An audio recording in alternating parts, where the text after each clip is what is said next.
A courtroom packed with reporters, a millionaire smirking beside his mistress, and a pregnant woman standing alone, terrified, but refusing to step back.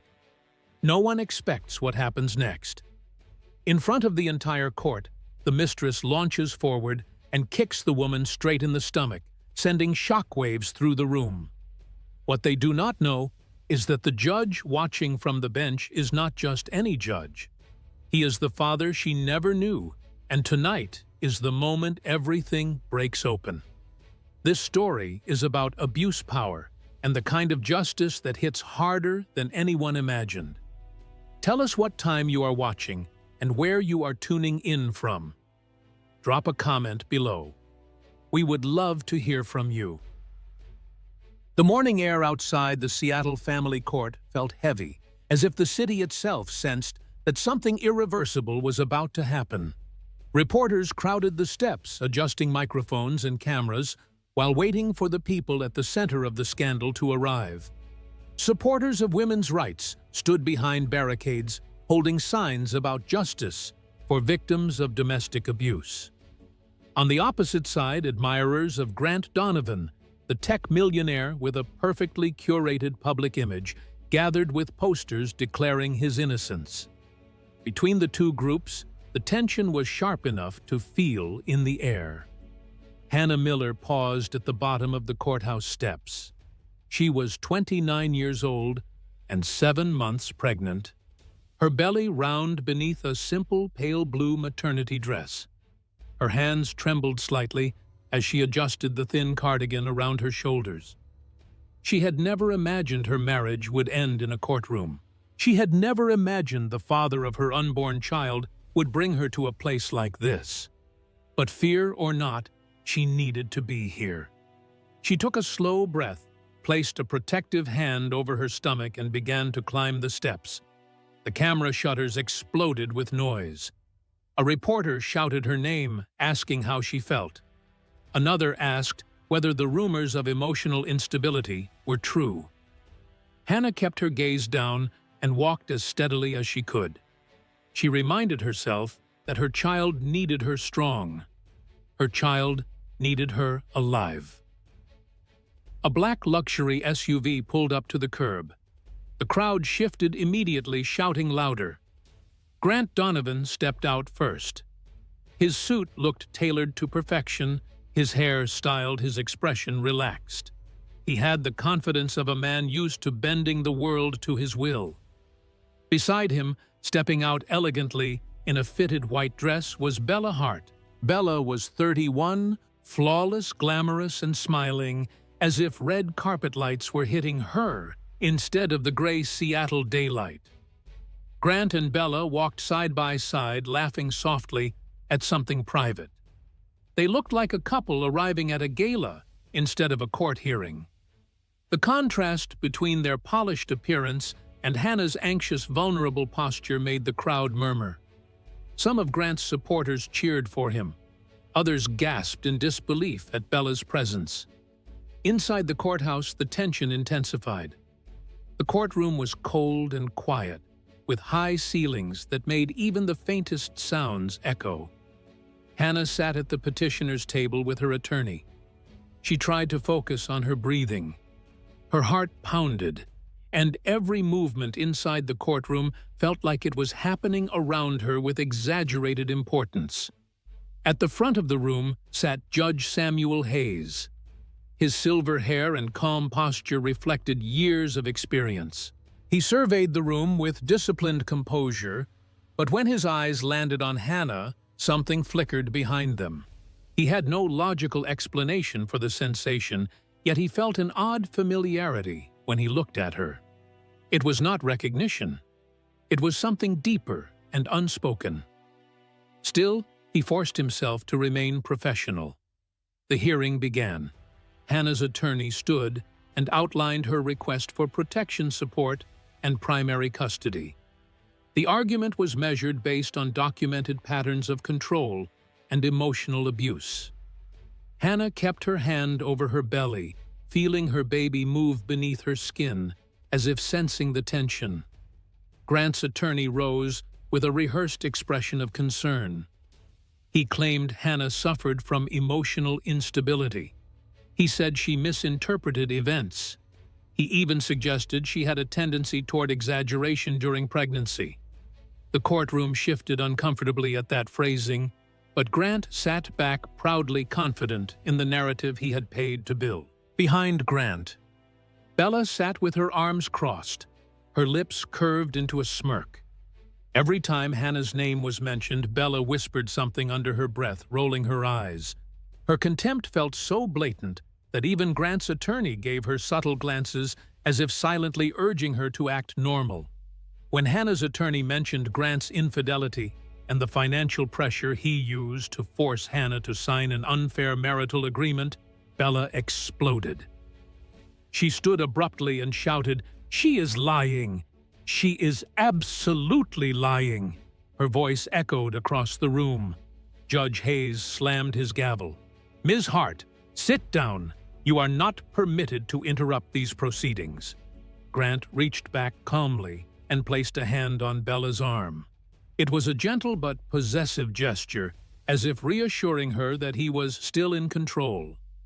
Bella sank back into her seat, her jaw clenched, but her eyes radiated fury. The judge motioned for Hannah to speak. Hannah stood slowly, her hand still on her stomach. She spoke quietly but clearly. She described nights when Grant cut her access to money. She described weeks when he refused to let her see friends. She described the threats disguised as concerns about her mental clarity. As she spoke, the courtroom grew still. Even people who came in skeptical found themselves listening. Cameras outside the courtroom pressed against the narrow windows. Hannah felt exposed, but also strangely determined. She wanted the truth heard. She wanted her baby to know she tried. Bella could not stand the attention shifting away from her. She whispered something to Grant, but he kept staring straight ahead. Anger built in her face. She gripped the edge of her seat so tightly that her knuckles turned white. Then, it happened. Bella jumped to her feet with explosive fury. She is faking. She is acting. She is trying to ruin him. Her voice took on a sharp, almost shrill edge. Before anyone could react, Bella stepped forward and delivered a violent kick straight into Hannah's abdomen. A collective scream rose from the courtroom. Hannah collapsed instantly, falling to the wooden floor. Her hands clutched her stomach as her body curled forward. A sharp cry escaped her lips, full of terror and instinctive pain. Fluid spilled onto the courtroom floor. The sound of it hitting the wood made several people gasp. The room erupted. Reporters yelled. Attorneys stumbled over chairs. Security lunged forward. Judge Hayes froze for a split second. Then something inside him snapped. His face drained of color. His voice, usually calm and steady, burst out in a shout that shook the room. "Security! Call an ambulance. Now!" His eyes were fixed on Hannah, who lay trembling on the floor, struggling to breathe, her fingers trembling as they tried desperately to protect the life inside her. And for reasons he could not yet understand, the sight hit him with a poignard he had never felt before. The world around Hannah dissolved into a blur of lights, footsteps, and shouting voices as the paramedics rushed her out of the courtroom. She could still feel the echo of the kick in her abdomen, a deep, exploding pain that pulsed through her entire body. Every bump of the gurney made her catch her breath. She tried to keep her hands pressed against her stomach, as if her palms could protect the small life inside her from further harm. Her tears soaked into the side of her face and into the blanket covering her. The courthouse doors burst open and the gurney rolled into the waiting ambulance. Hannah could hear the faint alarm of the ambulance equipment as the paramedics moved quickly. One paramedic leaned over her. His voice was steady but urgent. He told her to stay awake. He told her to breathe. He told her they were doing everything they could. Hannah tried to nod, but her throat felt tight, and breathing became harder with every second. The The siren wailed as the ambulance sped through traffic. The red lights flashing against the windows made the interior look even more chaotic. A paramedic pressed a monitor to her abdomen, searching for the fetal heartbeat. The loud, rhythmic beeping filled the back of the truck. Hannah stared at the ceiling, fighting the rising terror inside her. She whispered to her baby, telling it to hold on. She did not even know whether the child could hear her, but speaking felt like the only control she had left. When they arrived at the hospital, the paramedics pushed the gurney down a long hallway. The bright fluorescent lights overhead made Hannah squint. Nurses moved quickly around her, calling out instructions, clearing pathways, preparing equipment. A doctor rushed to her side. His voice came through sharply and urgently. He said she was 28 weeks. He said they needed to stabilize both mother and baby. Hannah heard the words but could not process them fully. Every sound overlapped with the echo of the kick and the fear gripping her chest. They brought her into a monitoring room. Cold gel touched her abdomen. Sensors were attached. A machine hummed to life and began producing the rhythmic beeping of the fetal heart monitor. The sound became Hannah's entire world. Each beep felt like a thread connecting her to hope. Each slight pause made her heart skid. She struggled to breathe through the panic, her chest rising and falling rapidly. The doctor told her to stay still while they checked for signs of internal bleeding and uterine distress. Nurses moved around her, adjusting the bed, attaching IV lines, checking her pulse. The air smelled strongly of disinfectant. Hannah stared at the ceiling tiles, trying to blink away the tears that kept filling her eyes. She wanted to be brave. She wanted to stay calm. But the terror of losing the baby was overwhelming. She felt as if her entire life rested on the steady beeping of the machine beside her. A nurse turned on the television mounted in the corner of the waiting area outside her room. Although the door was partially closed, Hannah could still hear the voices from the broadcast. A breaking news alert played repeatedly. The headline said that a pregnant woman had been kicked inside a courtroom by a millionaire's mistress. Then, the video began. Hannah recognized the moment instantly. The screen captured Bella lurching forward, and the violent arc of her leg as it connected with Hannah's abdomen. Reporters argued over details. Commentators debated what had happened. The sound of her own cry echoed faintly from the television, and it made Hannah's body tense with humiliation and fear. She turned her face away and closed her eyes. Tears slid down her cheeks. Her baby moved weakly inside her, and she clutched the side of the bed, praying silently that the movement was a good sign. She felt painfully alone. She wished someone was there to sit with her, to hold her hand, to reassure her that she would not lose her child. But the room felt too big and too empty. The only steady sound was the fetal monitor. Her phone vibrated on the side table. The nurse handed it to her gently, thinking it might be a family member. Hannah answered with shaking hands. Grant's voice filled the room. It was cold, sharp, and disturbingly calm. He told her not to speak to the press. He told her not to accuse him of abuse. He told her that if she dared to use the incident in court, he would take the baby from her. He reminded her that he had money and lawyers. He reminded her that she would lose if she fought him. Hannah closed her eyes, gripping the phone. She could barely speak. She felt the words cut deeper than the pain in her abdomen. When she hung up, her hand trembled so violently that the phone almost slipped from her grasp. A few minutes later, another message appeared, this one from Bella. It contained only 5 words. "Next time, I will not miss." Hannah stared at the text until her vision blurred. Her stomach tightened again with pain. She tried to breathe, but her chest felt constricted. The room suddenly felt too bright, too loud, too suffocating. A soft hand touched hers. Hannah opened her eyes and saw an older nurse standing beside the bed.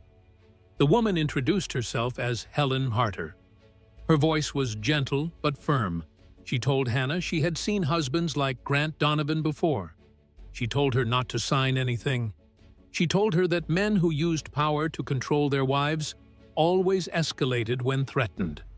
Hannah listened to Helen's voice and felt a small thread of comfort pull her back from panic.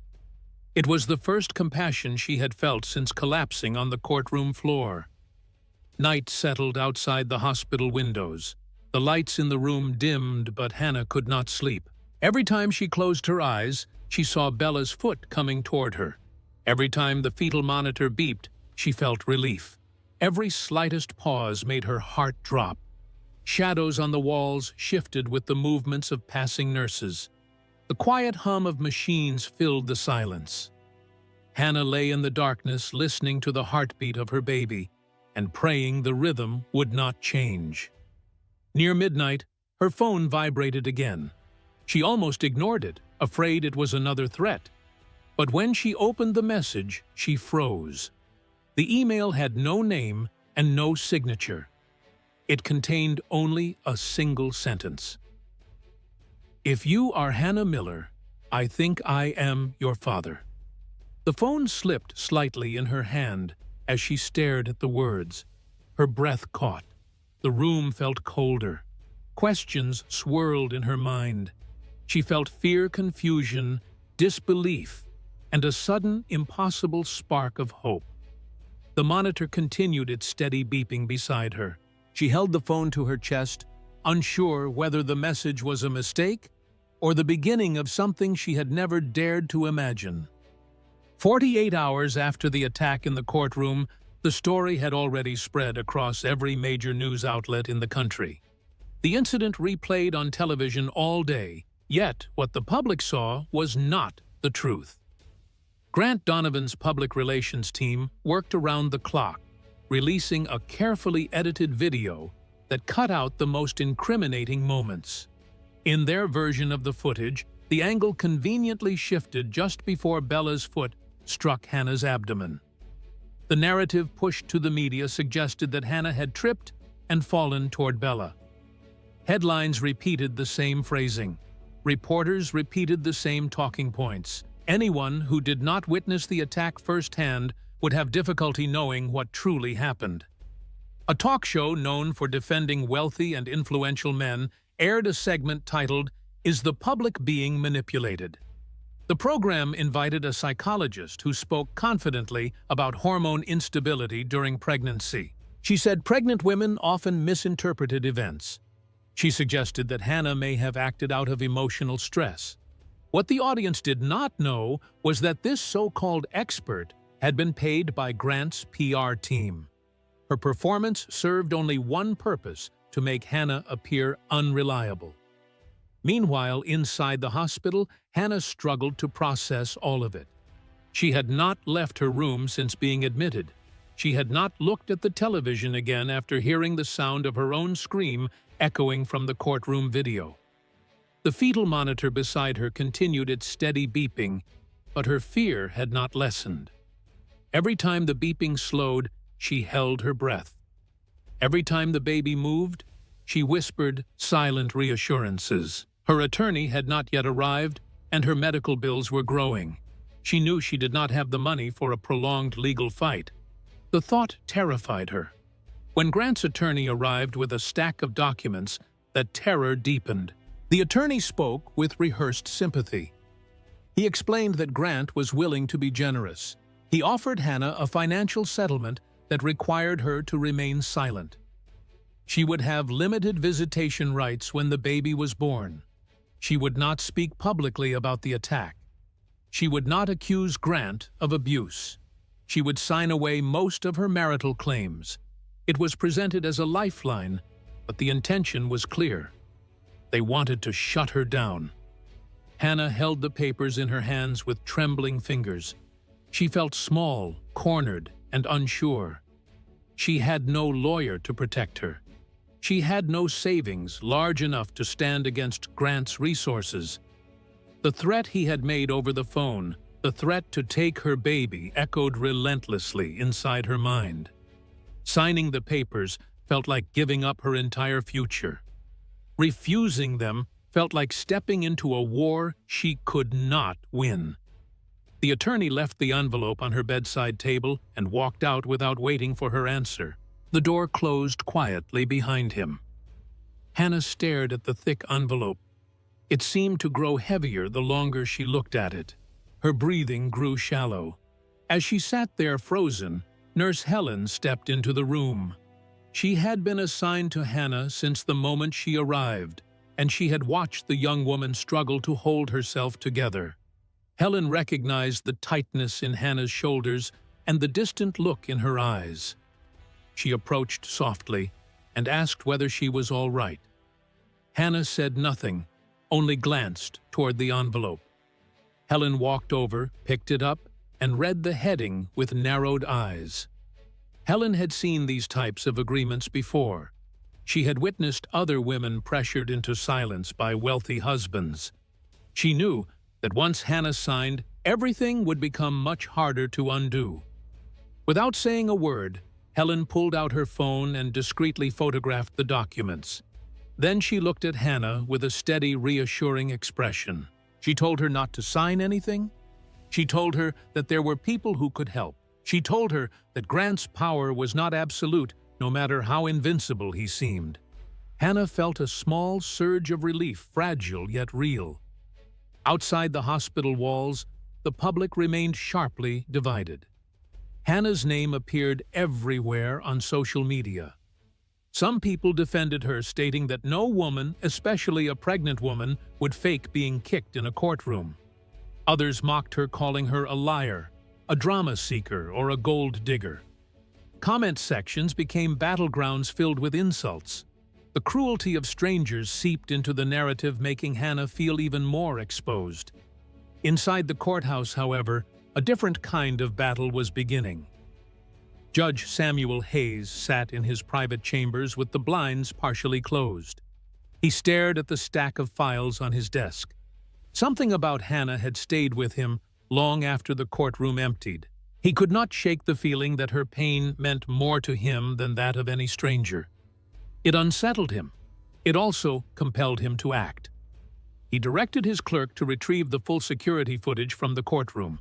Not the edited clips circulating in the media, but the raw, uncut footage recorded from the overhead camera and the camera behind the witness stand. When the files were delivered, Samuel closed his office door and played the footage alone. The grainy video showed everything clearly. Hannah standing nervously, Bella glaring at her. The moment Bella lunged forward with fury etched across her face. The violent kick, Hannah collapsing. The camera also captured Hannah's expression, not of performance or exaggeration, but of genuine horror. Samuel paused the video on her face. A strange ache spread through his chest. He leaned closer to the screen and studied her features. Her eyes, her expression. Something familiar lived in those details. He reached into a drawer and pulled out an old envelope that had remained sealed for years. Inside it were photographs of a woman named Laura Miller. She had been Samuel's first love. They met when he was young and idealistic. They planned a life together. Then one day, without explanation, she disappeared. No note, no call, nothing. He searched for her for years, but every lead ended in silence. And now, as he studied Hannah's face on the monitor, memories of Laura flooded back with unsettling clarity. He opened his laptop and searched the public records. He found Hannah's birthplace. He found basic details about her mother. He found the dates and locations. One by one, the pieces aligned. Her age matched exactly with the year he lost contact with Laura. Her mother's name matched the woman he once loved. The more he connected the dots, the more his breath caught in his throat. For the first time since he became a judge, Samuel felt his hands shake. Everything pointed toward one devastating and unbelievable conclusion. Hannah Miller, The woman lying in a hospital bed after being kicked by a millionaire's mistress might be the daughter he lost decades ago. He closed the file slowly and stared at the wall. His heart beat unevenly. His thoughts spiraled. Hope mixed with fear, and the weight of the revelation settled over him like a storm waiting to break.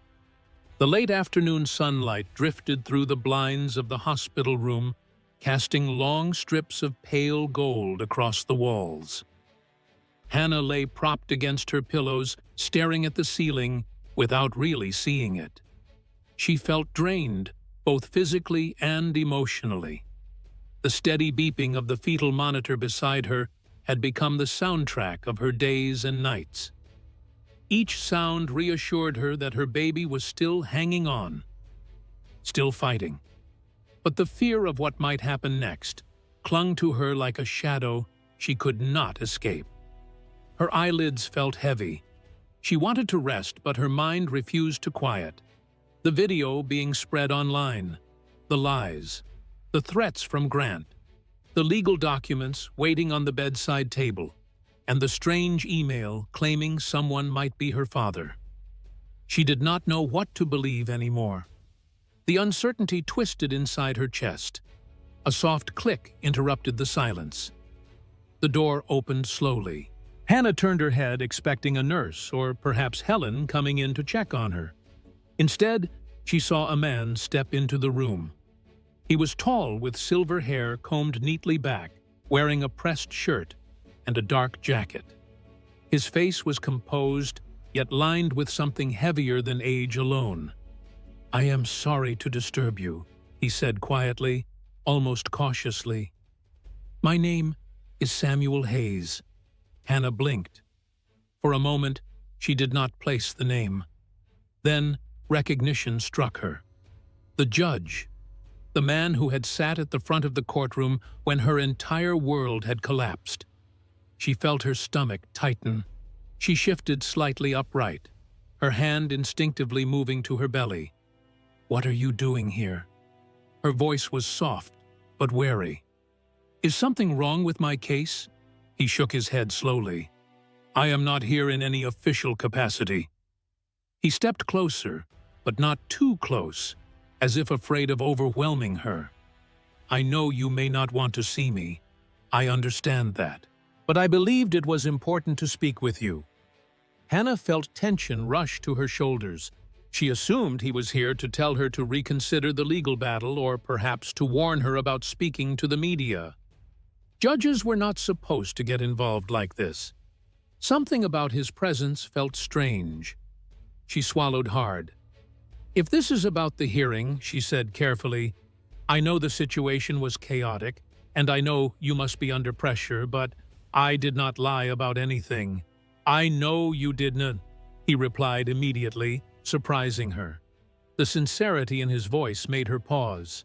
"This is not about the hearing. This is about something else entirely." She frowned, confused. Samuel reached into the inside pocket of his jacket. Hannah tensed again, unsure of what he would produce.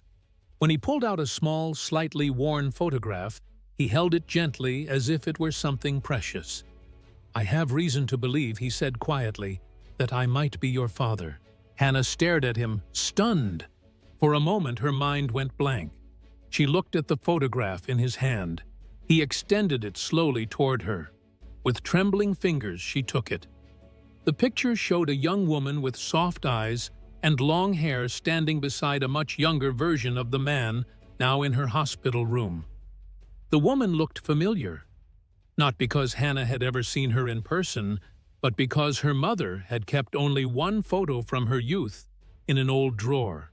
It was the same woman. It was Laura Miller. Hannah's breath hitched, her pulse quickened. She felt as though the ground beneath her was tilting. "That is my mother?" she whispered. Samuel nodded. His ear eyes held a mix of sadness and hope. "I met her many years ago. We were very young. My family disapproved. She left without telling me she was pregnant. I searched for her for years, but never found where she went." Hannah looked down at the photograph again. Her mother had never spoken about Hannah's father. Every question Hannah had asked through her childhood had been deflected or brushed aside with vague answers. Hannah had always assumed he had abandoned them or that he simply did not care. To hear this now was like having a curtain pulled back on a part of her life she never expected to see clearly. "Why now?" she asked. Her voice wavered between shock and anger. Why, after all this time, Samuel's chest rose and fell with a steadying breath. "When I saw you in that courtroom, something struck me. The way you looked. Something in your face. A familiarity I could not explain. I ignored it at first. Judges are trained to remain detached. But when I saw the unedited video, when I saw the necklace around your neck, I recognized it." Hannah instinctively touched the small necklace resting against her collarbone. It had belonged to her mother. She had worn it since the day her mother passed away. Laura wore that necklace the day she left. Samuel continued, "I gave it to her when we were young. I never saw it again until it was around your neck." Hannah's eyes filled with tears. She was overwhelmed. Part of her wanted to believe him. Another part wanted to shield herself from more pain. She pressed a hand to her stomach, grounding herself. "I do not know what to say," she whispered. "You do not need to say anything right now." Samuel replied gently, "You have been through something terrible, and you are fighting for your child. The last thing I want is to add to your burden. But if the possibility is true, then I owe you the truth, and I owe you protection." "I am angry," Hannah said quietly. "If you are my father, why did you not find us sooner?" He nodded slowly. "I deserve that question, and I cannot change what happened. I can only tell you that I tried. I did not know where she went. She disappeared from every place I searched. If you choose to take a DNA test, and if it confirms what I believe, then I want to stand by you now. I want to help protect you and your baby." He stepped back slightly, giving her space. "I will withdraw from your case to avoid any conflict of interest, but privately, I can help. I can hire an attorney who specializes in cases like this, someone who will not be intimidated by Grant Donovan." Hannah looked at him for a long moment. Her emotions swirled chaotically, but beneath the confusion was a small spark of something she had not felt in a long time. Hope. Fragile, yet real.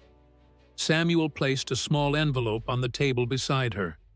Inside was information for a DNA test. "Take your time," he said softly. "Whatever you choose, I will respect it." He turned to leave.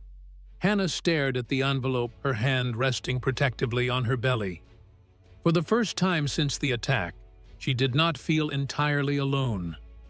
The following morning, the hospital room felt unusually quiet. Hannah sat upright in her bed, exhausted but alert, waiting for the visitor Judge Hayes had told her about. She did not know what to expect. Her life had changed drastically within days. Every hour brought new information, new fear, or new uncertainty. She could only hope that whoever was coming would help her rather than place another burden on her already trembling shoulders. A firm knock sounded at the door. When it opened, a woman stepped inside with confident strides. She wore a charcoal suit and carried a leather briefcase tucked beneath her arm. Her presence filled the room immediately. Her hair, streaked lightly with gray, was tied back in a clean twist, and her expression carried both authority and conviction. "You must be Hannah Miller," the woman said, offering her hand. "I am Mary Collins." Hannah shook her hand. Mary's grip was steady, reassuring and strong in a way that made Hannah exhale, the breath she had not realized she was holding. "Judge Hayes asked me to come," Mary continued as she pulled a chair beside the bed. "He said, you need someone who will not hesitate to stand up to a man like Grant Donovan." Hannah nodded slowly. "He told me you were experienced." Mary opened her briefcase and took out several folders. That is one way to put it. I have handled cases involving powerful men who believe they can buy silence. When the judge mentioned Grant's name, I recognized it immediately. Hannah's eyebrows lifted. You did? Yes. Mary folded her hands. 5 years ago, his second wife died. The case was ruled a suicide. She was pregnant. 26 weeks. The official record stated she jumped from the balcony of their penthouse. Hannah's heart dropped. I did not know. I suspected from the start that something was wrong, Mary said. The timing, the circumstances, the inconsistencies in the medical report. But the case was closed quickly. Too quickly. A cold tremor crawled through Hannah's spine. She pressed her hand against her belly, feeling her baby shift beneath her palm. She swallowed hard. Mary then opened the first folder. Inside were printed news articles, old police memos, and several grainy photographs. Judge Hayes used his connections to retrieve the archives from the original investigation, and I requested a deeper pull from contacts within the Bureau. The Bureau? Hannah whispered. FBI. Mary nodded. Some parts of the file were difficult to obtain, but we have what matters. She lifted one photograph. It showed a balcony crime scene tape and a woman's purse lying on the ground. Another photo showed a pair of shoes positioned strangely far from the railing. Mary tapped the edge of the image. The detective assigned to the case suspected foul play.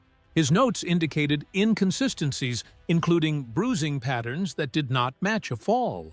But before he could continue his investigation, he was removed from the case.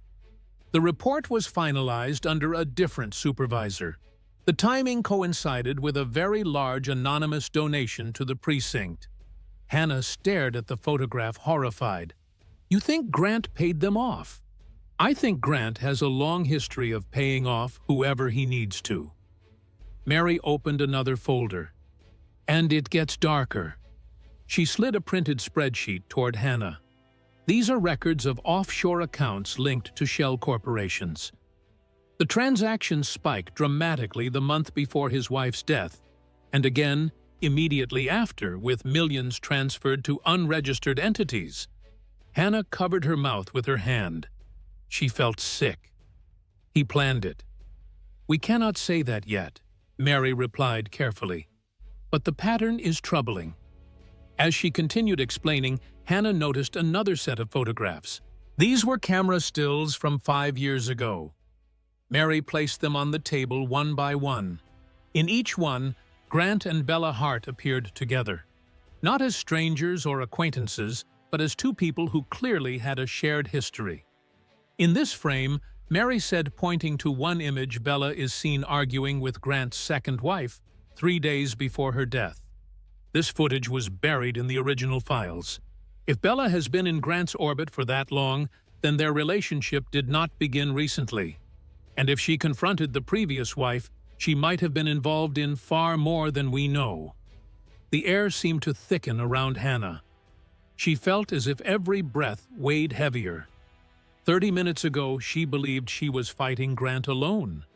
Now she understood she might be dealing with a man who had destroyed another woman before her, a woman also carrying his child.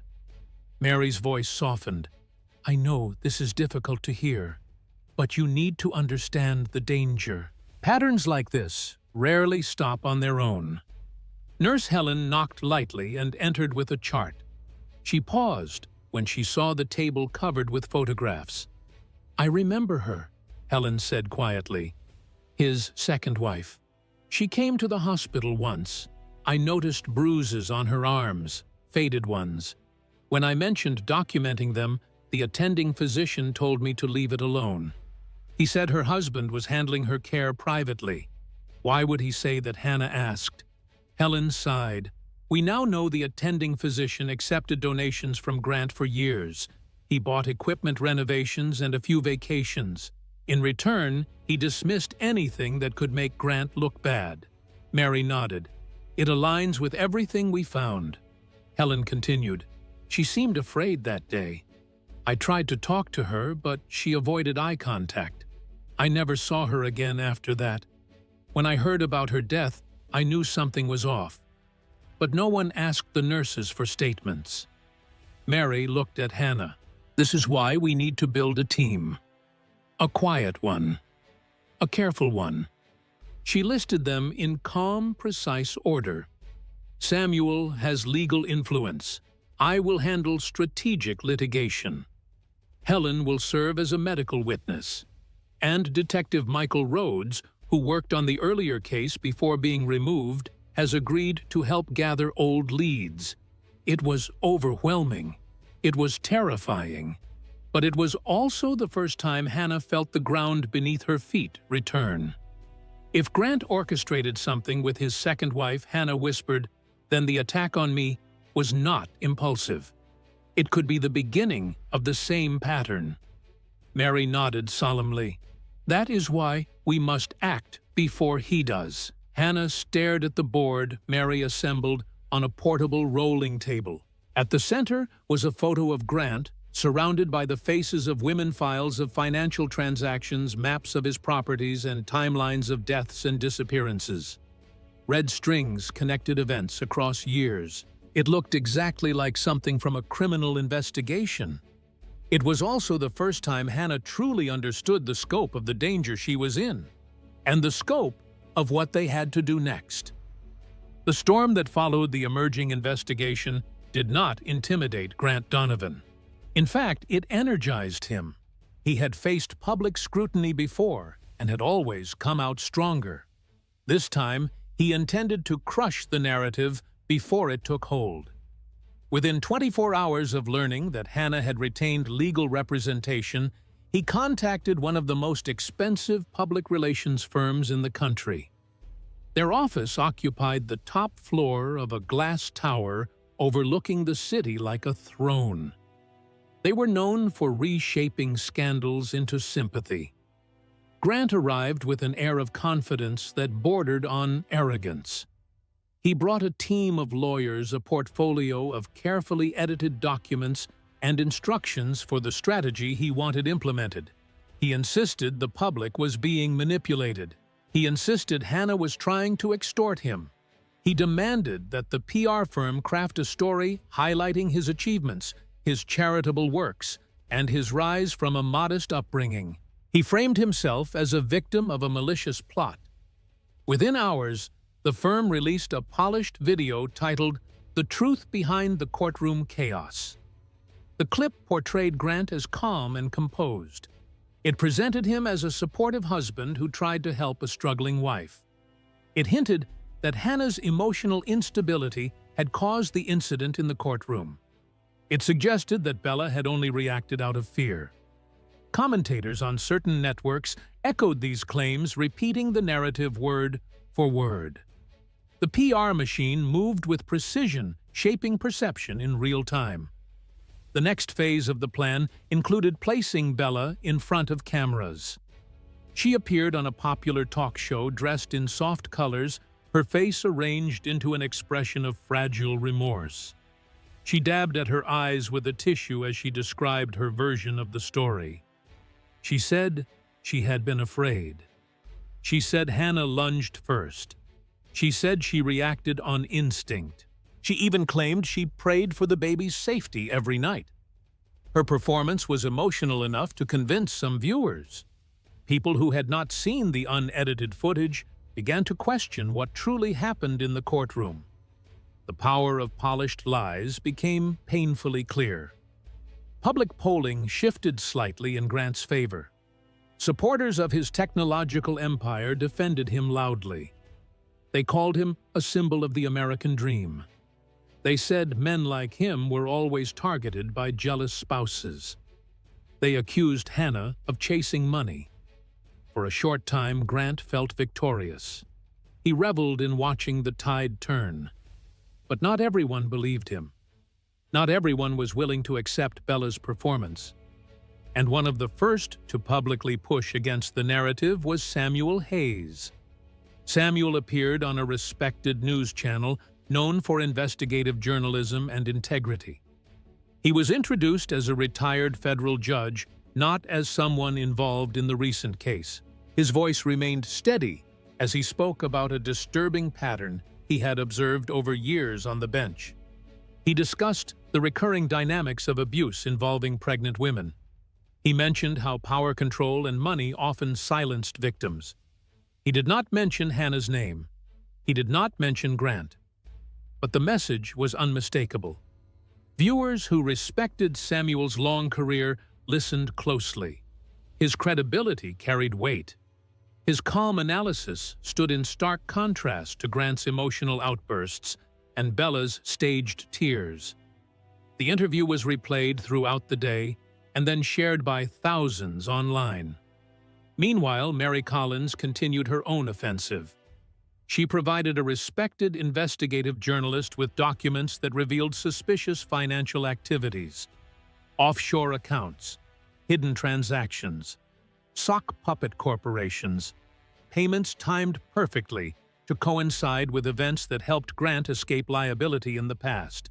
The journalist spent days verifying the information before publishing a groundbreaking exposé titled "From Angel of Innovation to Master Manipulator."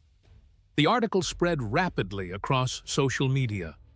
It raised questions. It disturbed people who once saw Grant as a symbol of success. It hinted at a pattern not just of manipulation, but of criminal behavior. None of the accusations were definitive, but the connections were too sharp to ignore. Grant tried to control the damage. He appeared on live television shouting over the host. He accused journalists of lying. He claimed political enemies were targeting him. He threatened lawsuits against anyone who spoke against him. But each angry outburst chipped away at the image he had tried to build. Viewers who once admired him began to notice how quickly he lost control. They noticed how often he avoided direct questions. They noticed how hostility lived beneath his polished exterior.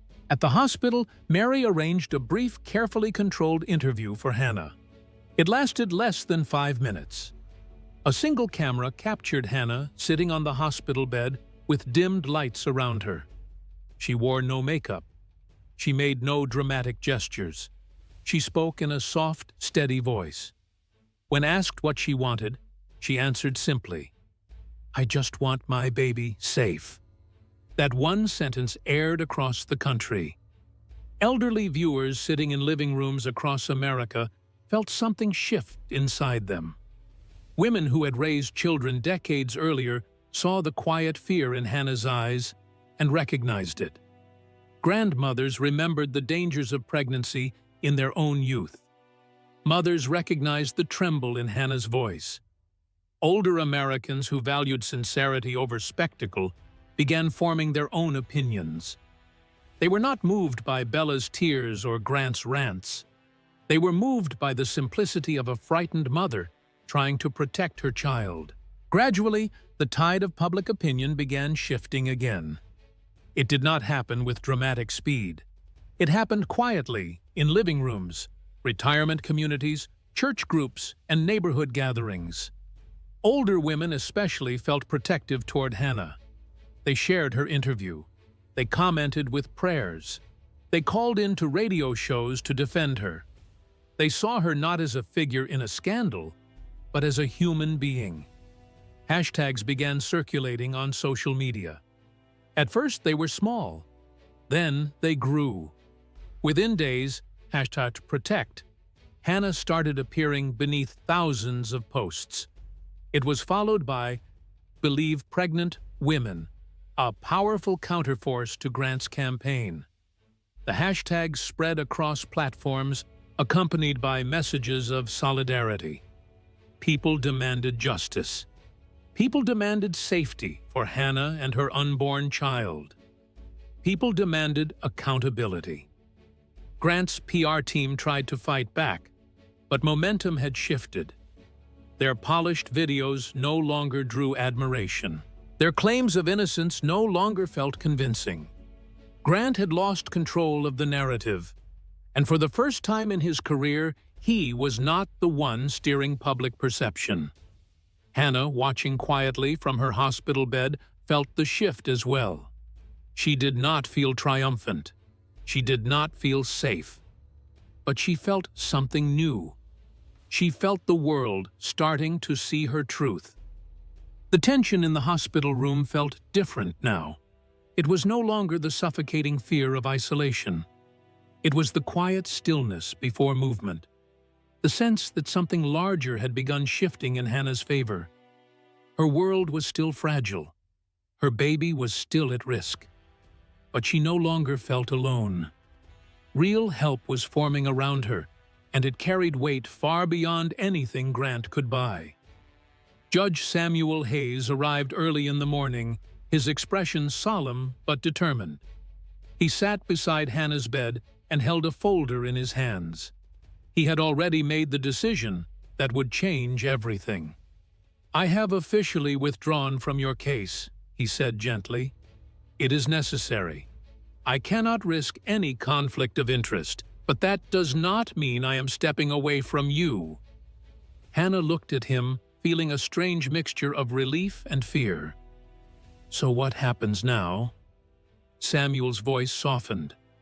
"Now I stand behind you as your father, and I will help you fight this battle from the outside." The words hit her with unexpected force. Hearing him say father still felt unreal, but it warmed something deep in her chest. She nodded slowly. Mary Collins joined them shortly after. She stood by the foot of the bed, flipping through a thick binder. "Since the judge has stepped back, we need reinforcements. People who know how to fight men like Grant. I have already reached out to someone." She glanced at Samuel, then at Hannah. "He is on his way." An hour later, a tall man in his 40s entered the room.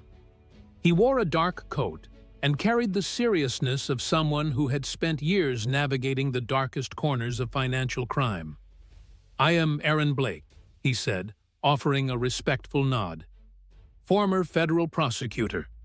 I spent 15 years investigating financial abuse among the wealthy. Judge Hayes and Mary told me enough to know this situation is bigger than domestic violence." He placed several documents on the small table beside Hannah's bed. "Grant Donovan is not simply an abuser. He shows a pattern. These money transfers, these offshore accounts, these sudden deaths. This is a system, a built structure of manipulation and financial cover-up." His words chilled Hannah. It was terrifying to hear her worst assumptions confirmed by a federal expert. Detective Michael Rhodes arrived next. The moment he entered, he carried a thick box filled with old files. He had been the detective who originally investigated the death of Grant's second wife before being abruptly removed. "I have contacts who never forgot that case," he told the group. "I spoke to them last night. They are afraid, but they are willing to help now that Donovan is finally under scrutiny." He opened the box and began laying items across the table. "This is the building security guard who saw the bruises. This is the neighbor who heard the shouting. This is the roommate who lived with Grant's second wife in college. She remembers the personality changes, the fear, the attempts to leave him." He picked up another statement. "And this, a delivery driver. 5 years ago, he saw Grant wrap his hand around her throat in their doorway. He reported it. The report disappeared the next day." Hannah inhaled sharply. She felt her pulse quicken with each revelation. She knew Grant was dangerous. She knew he hurt people. But seeing a network of erased voices laid out on the table made her knees weak. Helen entered the room soon after, holding a folder of her own. The hospital administration released these records after the attending physician was removed from his post. She said quietly, "You should see what he covered up." There were multiple reports of injuries on Grant's second wife. Their system flagged them, but the attending physician dismissed them each time. Now that he has been fired, we have access. She handed the folder to Mary, who opened it carefully. This is valuable, Mary said. These records build the medical foundation for a larger case. Then came the biggest shock of the morning. A man Hannah had never seen before stepped through the door. He looked nervous, constantly glancing over his shoulder. This is David Ross, Detective Rhodes explained, Grant's former personal driver. David rubbed his hands together. I should have come forward years ago, he said, but I was scared. I thought he would destroy my life. Mary spoke gently. What do you know? Mr. Ross. David looked down at the floor, gathering himself. 5 years ago, the night his second wife died, I drove Grant and Bella to a cabin outside the city. They stayed there until morning. They told me not to speak of it. Grant paid me to forget. I tried, but when I saw the news about Hannah, I knew I could not stay quiet anymore. Silence filled the room. Then Mary nodded firmly. Your testimony will matter. Aaron Blake began assembling the strategy. He laid the components on the table and spoke with the calm precision of someone accustomed to building airtight cases. First, we petition for search warrants. We need access to Grant's digital records, emails, messages, financial transfers. Second, we freeze his offshore accounts. Third, we prepare to bring Bella in for questioning. But will the court approve it? Hannah asked. With the right evidence, yes, Aaron said. And we are gathering more of it by the hour. Through all of this, Samuel stood quietly near the window, watching Hannah's face. When Mary finally placed a DNA test kit on the tray beside her bed, he stepped closer. You do not have to take it, he said softly. But if you want certainty, I am ready. Hannah lifted the kit slowly. Her hands trembled. Samuel stood perfectly still, his emotions barely contained behind careful patience. After a moment of quiet reflection, she opened the kit. She followed the instructions. When she handed the sample to Mary for transport to the lab, she felt her breath catching. Hours passed.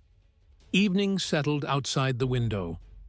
Nurses moved quietly through the halls. The fetal monitor continued its steady rhythm. Then the door opened again. Mary entered slowly, holding a sealed envelope. Hannah's heart raced. Samuel's face went pale. Mary placed the envelope on the table without speaking. Hannah opened it with shaking fingers. Positive. A clear and undeniable confirmation. Samuel Hayes was her biological father. For the first time since arriving at the hospital, Hannah allowed herself to cry freely. And when Samuel stepped forward, tears in his own eyes, she placed her hand in his. He held it with trembling reverence, not as a judge, not as a stranger, but as a father meeting his daughter for the first time. The others in the room stepped back respectfully as the two shared a moment of quiet connection. It was brief, fragile, and extraordinary. When the moment passed, Aaron closed the files in front of him. We have everything we need, he said. Tonight, we prepare for the confrontation. At the center of the room, the Justice Alliance stood united. The night ahead would begin the battle that would expose everything Grant had tried so hard to bury. The ballroom of the Grand Seattle Hotel shimmered beneath hundreds of crystal lights as the annual charity gala began. Grant Donovan had chosen this night carefully. He wanted the world to see him as a symbol of compassion. He stepped onto the red carpet wearing a tailored black suit that gleamed under the cameras. Reporters shouted his name. Flash after flash painted his smile in bright white bursts that made him appear almost heroic. He raised his hand with a practiced gesture, looking every bit the philanthropic innovator the event promised to celebrate. Beside him walked Bella Hart, dressed in a flowing white gown that sparkled with sequins from shoulder to hem. She held Grant's arm tightly, tilting her head toward him with a soft expression that had been rehearsed for days. She wanted to appear gentle and misunderstood a woman caught in an unfortunate situation. Cameras captured her every angle. She let a few tears fall at the right moment, claiming she wished only for healing. Many people in the audience watched her with mixed reactions, unsure what to believe. Inside the ballroom, the decorations glittered with gold and ivory. A giant digital banner displayed the theme of the evening: empowering women in times of crisis. Grant had insisted on it. He believed nothing would cleanse his reputation faster than announcing a charitable fund. He wanted applause. He wanted admiration. He wanted forgiveness before anyone realized what he had done. Guests filled the tables in elegant attire.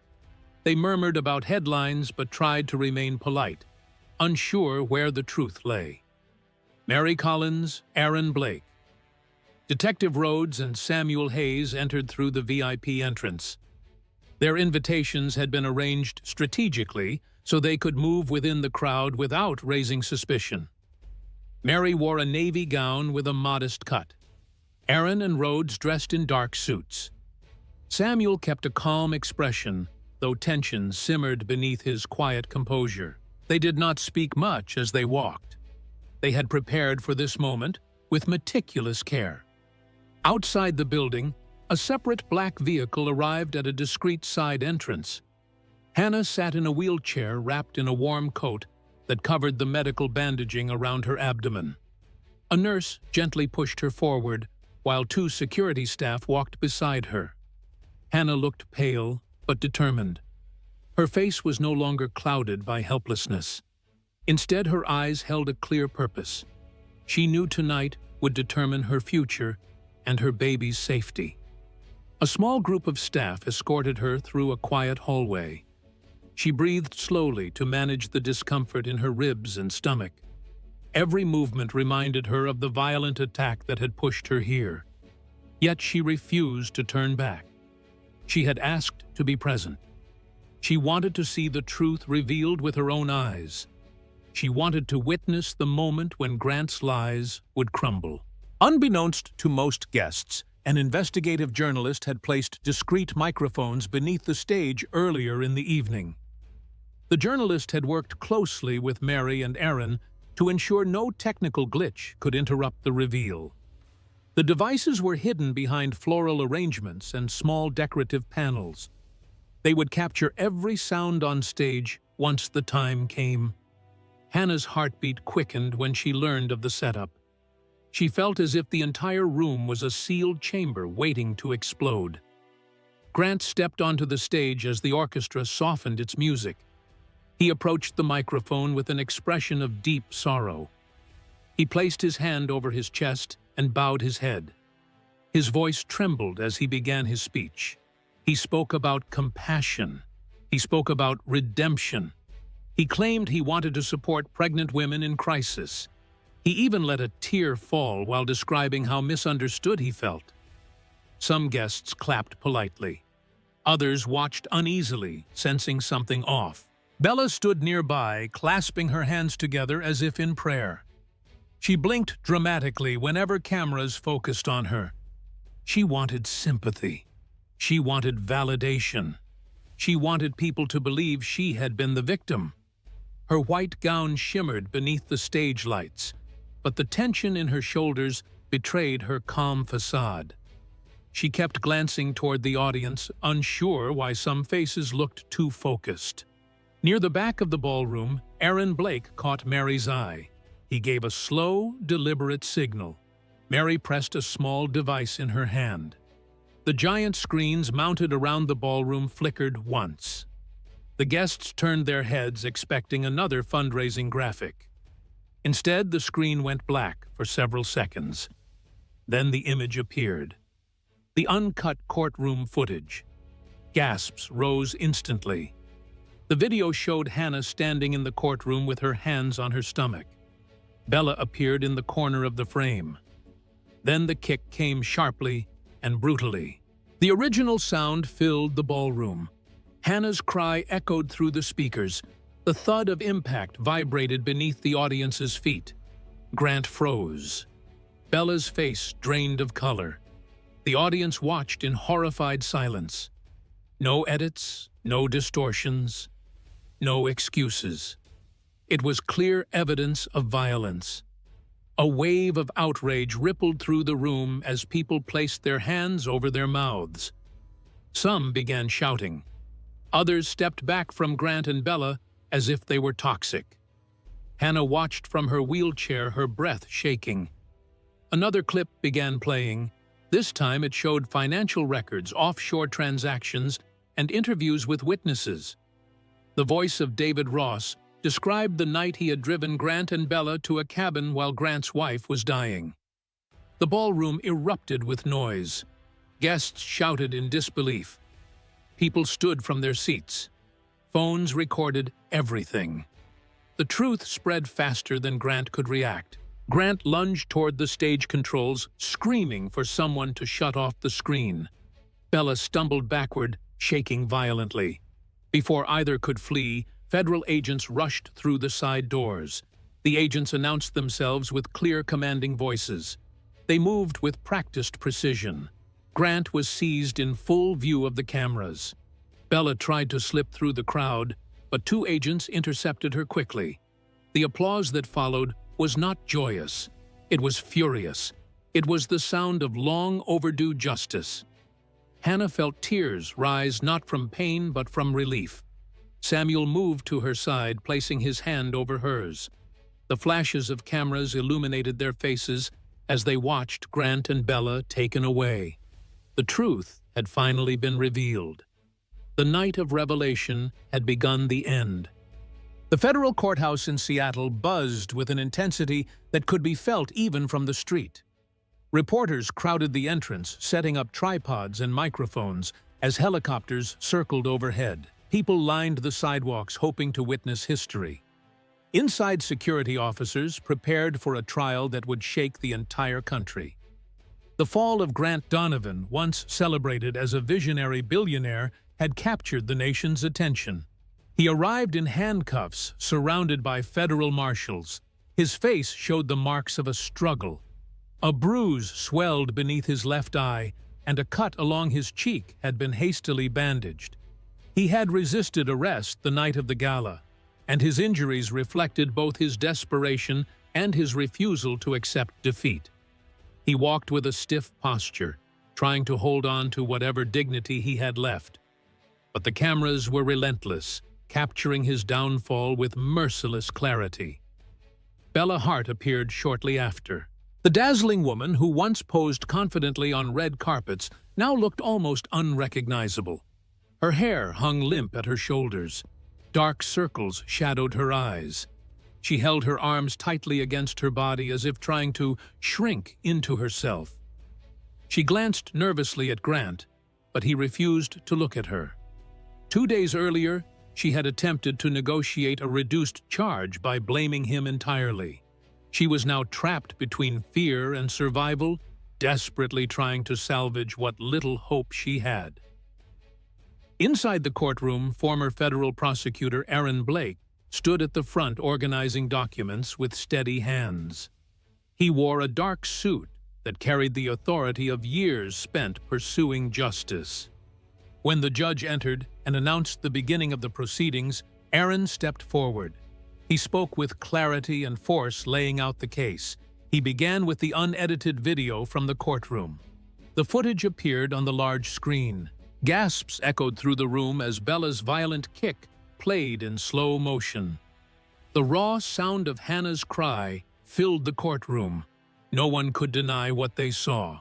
No one could explain it away. Next came the financial evidence. Aaron presented charts, spreadsheets, and banking reports that revealed a complex network of offshore accounts. He explained how millions of dollars had moved in suspicious patterns over several years. The transfers were linked to key moments surrounding the death of Grant's second wife. The dots connected with chilling precision. He then introduced the hospital records. Nurse Helen had uncovered them after the corrupt physician was removed. Aaron presented photographs of the bruising on the second wife, along with testimonies showing how reports were suppressed. The room fell into a heavy silence. It was no longer just a story about one attack. It was a story of a pattern, a history, a system designed by Grant Donovan to maintain control and eliminate anyone who threatened him. One by one, the witnesses took the stand. David Ross, the former driver, testified first. His voice trembled slightly as he described the night he drove Grant and Bella to a secluded cabin while the second wife was left alone at the penthouse. He admitted he had been paid. Stay quiet. His fear was palpable, but his conviction was stronger now. Then came the building security guard. He spoke about the bruises he had seen but had been told to ignore. The friend and former roommate of the second wife testified next. She recounted the emotional breakdowns, the fear and the threats the woman had confided. The delivery driver who had witnessed Grant choking his wife followed. His testimony brought several jurors to the edge of tears. Finally, Nurse Helen walked steadily to the stand. Her calm voice carried the weight of truth. She described the day she had examined the second wife. She explained how she had wanted to document the injuries, but the attending physician blocked her. She admitted she had kept that memory for years, unable to forget the desperation in the patient's eyes. Cameras captured the solemn expression of the jurors as they listened. It became clear that every piece fit together. Hours into the proceedings, the bailiff opened the side door. Hannah entered the courtroom in her wheelchair, pushed gently by a nurse. She wore a loose blouse to avoid pressing against the bandages around her abdomen. Her face looked pale, but resolute. She held her stomach instinctively as the wheels rolled forward. The room fell silent. She positioned herself near the witness table. When she began to speak, her voice shook, but never broke.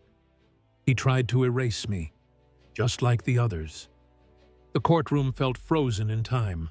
Even the judge paused before taking the next note. Hannah continued explaining how Grant isolated her, threatened her, and manipulated her. She spoke about the kick, the terror of losing her child, and the long nights listening to the fetal monitor for reassurance. Not a single person in the room looked away. Grant's attorney rose to cross-examine her. His tone lacked conviction. His questions came out hesitant and weak. Each argument he attempted crumbled against the undeniable weight of evidence. The judge rejected most of his objections. Even Grant could not hide his frustration. He slammed his cuffed hands against the table, earning a warning from the judge. Then came the breaking point. Bella collapsed into tears at the defense table. She begged to speak. The judge allowed it only after repeated requests. She stood shakily and admitted that Grant had often belittled her and controlled her. She said he viewed pregnant women as burdens. She repeated the chilling words he once said. "She is pregnant. She is just a weight. I will handle it." Her confession hit the courtroom like a blow. Gasps erupted. Grant's face twisted with rage. He shouted that she was lying, but the guards forced him back into his seat. The judge called for order. When silence finally returned, he delivered the verdict. Grant Donovan was sentenced to 45 years in federal prison. Bella Hart received 18 years for her role as an accomplice. The room erupted in emotional release. Hannah covered her face with her hands and sobbed. The weight of months of fear and pain poured out of her. Samuel Hayes moved quickly to her side. He knelt beside her wheelchair, holding her hand in both of his. His forehead trembled as he tried to speak, but emotion overcame him. "You are safe now," he whispered. Hannah lowered her hands slowly, tears still streaming down her cheeks. She felt a faint movement inside her belly, a tiny kick, a quiet reassurance. Her baby was still there, still fighting, still alive, and for the first time, she felt they had truly won. The days following the verdict felt like stepping into a different world. The fear that had once clung to Hannah's every breath slowly loosened. Her doctors told her that her vital signs had stabilized. The bruising around her ribs had begun to fade. The tension that had wrapped itself around her belly seemed to soften little by little. She held on to hope with cautious hands. Each morning, she listened to the gentle sound of her baby's heartbeat on the monitor and let it calm her spirit. 3 weeks later, on a quiet Sunday morning, her daughter arrived. The delivery room glowed with warm lights, and the nurses spoke gently as they worked. Hannah held onto the sides of the bed, tears streaming down her cheeks as she pushed through the final moments of labor. When the newborn's cry filled the room, Hannah felt a wave of gratitude so deep it left her shaking. The nurse placed the tiny girl in her arms, wrapped in a soft hospital blanket.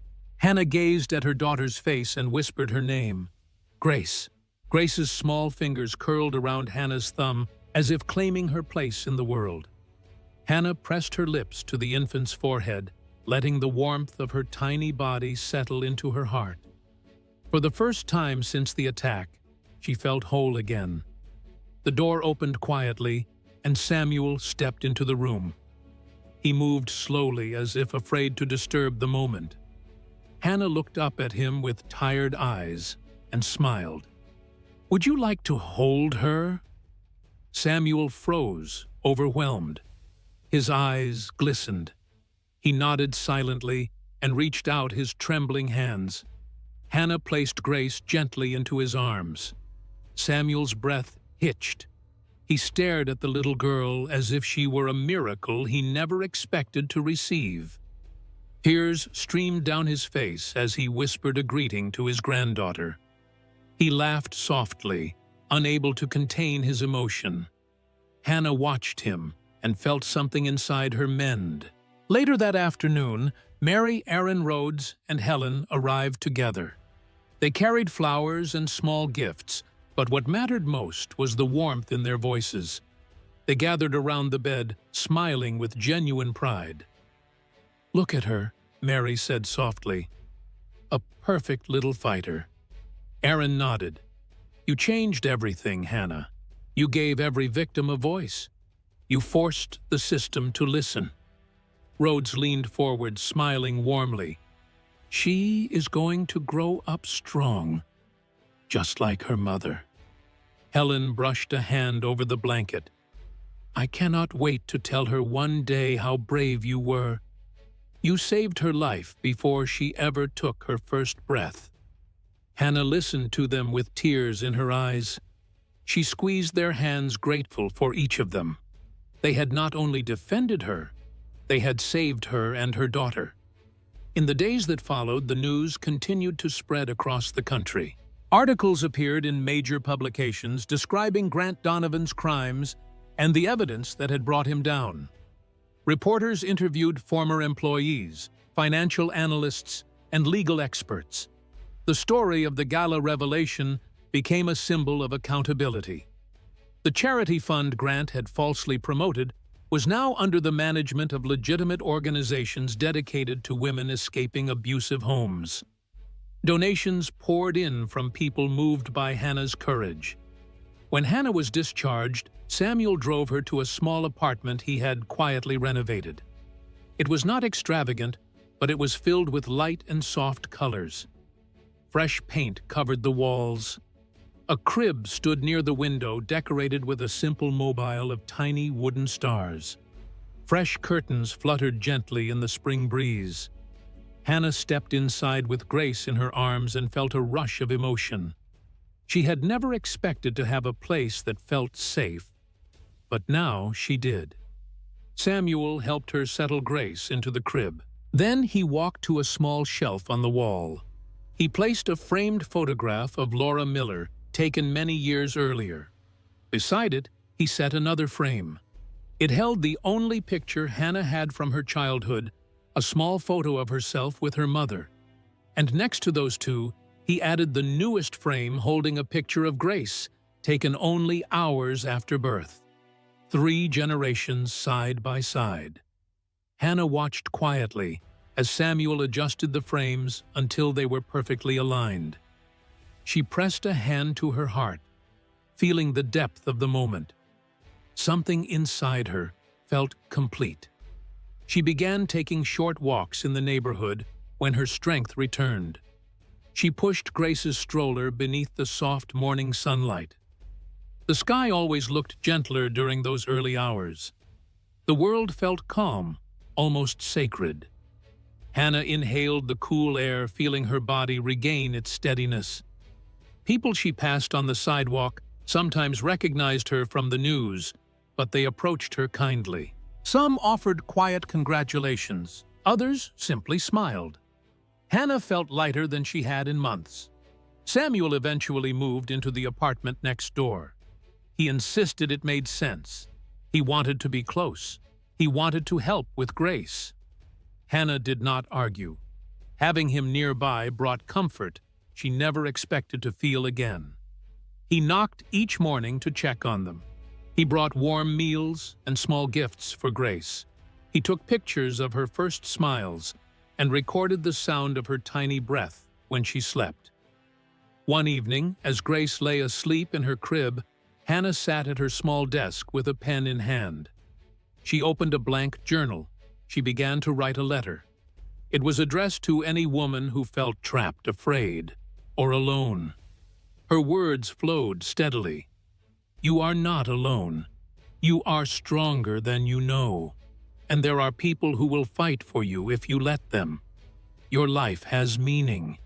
Your story matters. She hoped her message would reach someone who needed it. The apartment was quiet as dawn approached. Gentle sunlight filtered through the curtains and fell across Grace's crib. Hannah walked to her daughter's side and placed a hand near her tiny chest. She felt the soft, steady rhythm of her breathing. Grace's fingers twitched in her sleep. Her world was just beginning. The light grew brighter, the first morning of a new chapter. And for the first time in a very long time, the future felt open.